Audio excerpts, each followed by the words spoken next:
Basically we all are here gathered, हम इसलिए हुए हैं क्योंकि ताज इंडिया ग्रुप ने पिछले साल हमने फूड में अपने जूसेस के सेक्टर में particularly for the HSN code 22029920 पे हमने top 4, we are among the top 4 exporters in India, और हमने यूरोप और अफ्रीका जूस दिया है।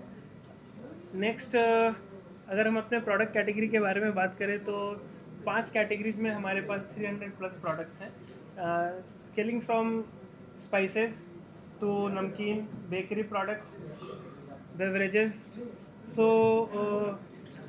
300+ प्रोडक्ट्स हो गए। यूरोप में हमने पोलैंड में दे दिया।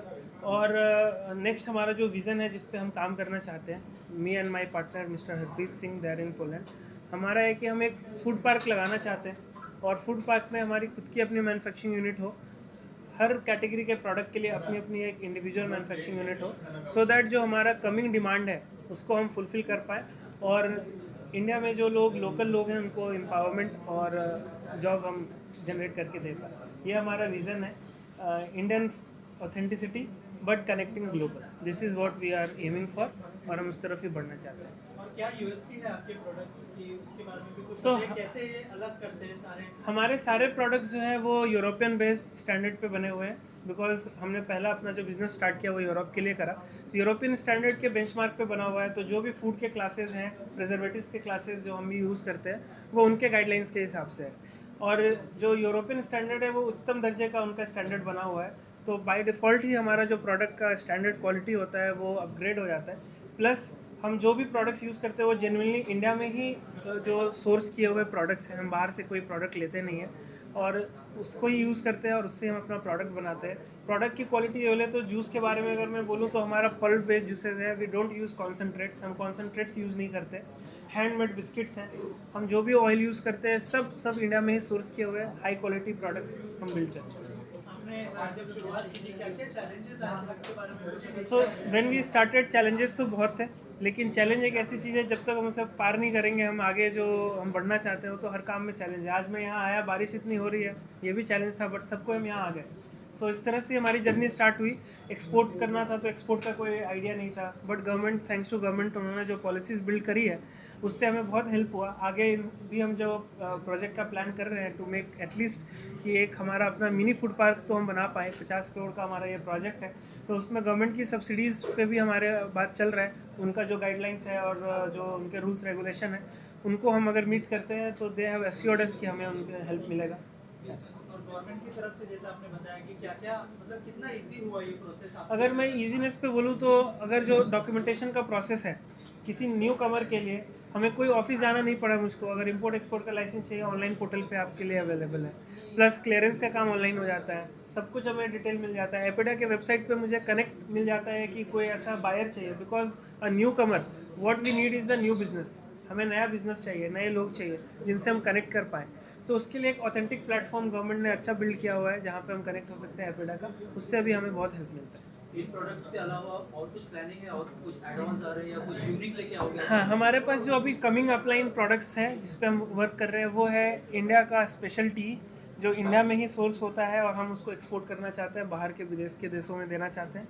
और प्लस हमारा ऑयल पे काम चल रहा है, we are about to launch our own oil. Oil में जैसे कि हमारा सीसम ऑयल होता है, उसके बाद सनफ्लावर ऑयल होता है, सब और organic and cold press oil जिस पे हम काम कर रहे हैं। ये हमारे फ्यूचर प्रोजेक्ट्स हैं जिस पे हम वर्क करेंगे। एक्सपोर्ट करना एक बहुत बड़ा चैलेंज होता है, उसके बारे में कुछ बताइए कि एक्सपोर्ट जब आपने शुरुआत की तो कैसे, मतलब उसमें क्या क्या चैलेंज हाँ, होता है? सबसे पहले तो एक्सपोर्ट का जो इनिशियल, जब भी हम एक्सपोर्ट के बारे में सोचते हैं तो सबसे पहले हमारे दिमाग में आती है वो सेफ्टी पेमेंट्स को लेकर के, कि हमने किसी को स्टॉक देना है, वो हमारे से 10,000 किलोमीटर दूर बैठा है ना, मैं कभी गया उसके पास, और how we can build that trust कि वो हमारे प्रोडक्ट पे भरोसा करे और मैं माल दूँ और मुझको वो पैसा टाइम पे क्लियर कर दे।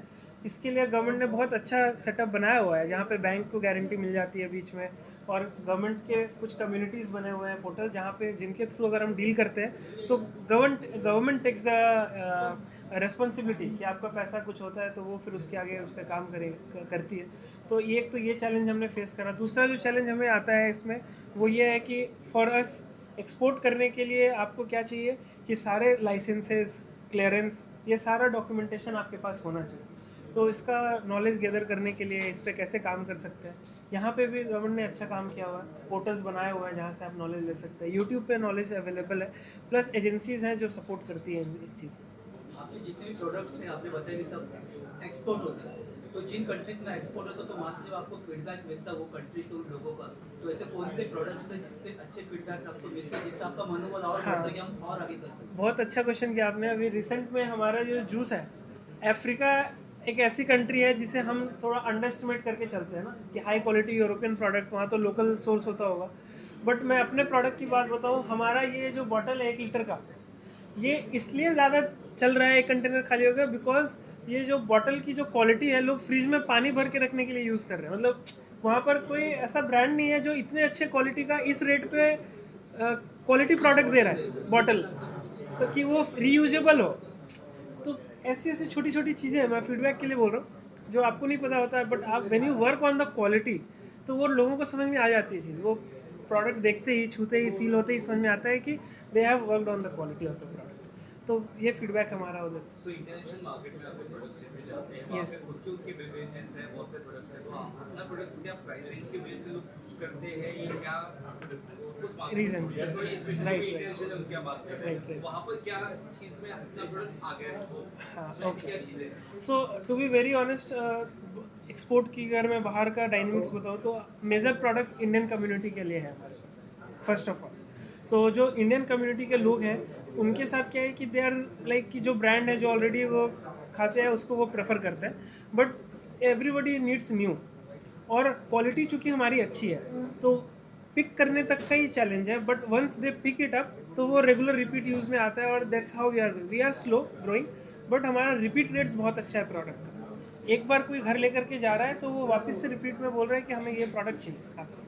सो इसलिए हमारा रिपीट कंटेनर्स के ऑर्डर्स है। तो जिस कंट्री को भी हमने पकड़ा, so we are not like कि we have multiple countries that we are working, but जिस कंट्री में भी मैं काम कर रहा हूँ हमारा मंथ का 2 से 4 कंटेनर का ऑर्डर्स वहाँ से निकल रहा है। So this is the repeatability that we are getting. ये अच्छी बात है हमारे प्रोडक्ट की। इंटरनेशनल टैरिफ भी बहुत सारे आजकल टैरिफ वॉर भी चालू हो रहा था, हाँ हाँ, उससे कितना इम्पैक्ट पड़ता है? इम्पैक्ट जैसे तो है, मैं, इम्पैक्ट तो है, बट जो सैंक्शंस एंड टैरिफ जो आप बता रहे हैं उस कंट्री में अभी तक हमने ऐसा दिया नहीं है। यूरोप के साथ थैंक गॉड अभी अच्छा हमारा रिलेशन सब चल रहा है, कोई प्रॉब्लम नहीं है। अफ्रीका भी कोई प्रॉब्लम नहीं है। हाँ, बट वॉर की वजह से बीच बीच में डॉलर के प्राइसेस अप हो जाते हैं। अभी हमारा जो फ्रेट चार्जेस है वो बढ़ जाता है। अभी मेरे पार्टी ये बोलता है कि आपके $15,000 का जूस के लिए $4,000 मैंने पे किया सिर्फ transportation. So how I will be viable, मैं कैसे वहाँ बेच पाऊँगा? तो ये तो डायनेमिक्स ऊपर नीचे चलता रहेगा। भगवान ये करे कि पीस, शांति रहे सभी को, सभी देशों में कोई ऐसा प्रॉब्लम ना हो, ताकि हम भी शांति से अपना बिजनेस करें। सर आने वाले 5 साल में प्रोडक्ट को और आपकी कंपनी को कहाँ देखते हैं? आने वाले 5 साल में तो हम बहुत आगे का हो गया। मैं आने वाले 1 से 1.5 साल के अंदर में हमारा मैन्युफैक्चरिंग यूनिट इंडिया में होगा। 1000 लोगों को हम जॉब क्रिएट करके दे रहे होंगे फूड के रिलेटेड ही। डायरेक्टली इनडायरेक्टली डायरेक्ट फार्मर्स के साथ हम सोर्स करेंगे हमारा प्रोडक्ट। और इंडिया में अगर मैं पर्टिकुलरली इंडिया में बात करूं तो 14 to 15 स्टेट्स हमारा टारगेट है, और 45 से 50 शहरों में हम अपना स्टॉक दे रहे होंगे। और टर्नओवर अराउंड हमारा कम से कम नहीं भी तो 50 करोड़ के आसपास पर्सनल कंपनी का टर्नओवर होगा आने वाले 1 साल में। 5 साल में तो बहुत ज़्यादा है, बट आई एम प्रॉमिसिंग कि जिस तरीके से मेरी टीम बन रही है और जो विज़न है और जो प्रोडक्ट का क्वालिटी है, हम जो टॉप लीडर्स हैं FMCG के, चाहे वो ITC हो या हम हिंदुस्तान यूनिलीवर को देखते हैं, ताज इंडियन ग्रुप को भी आप उसके साथ ही खड़े देखेंगे 5 साल के। Thank you so much and all the best. Okay.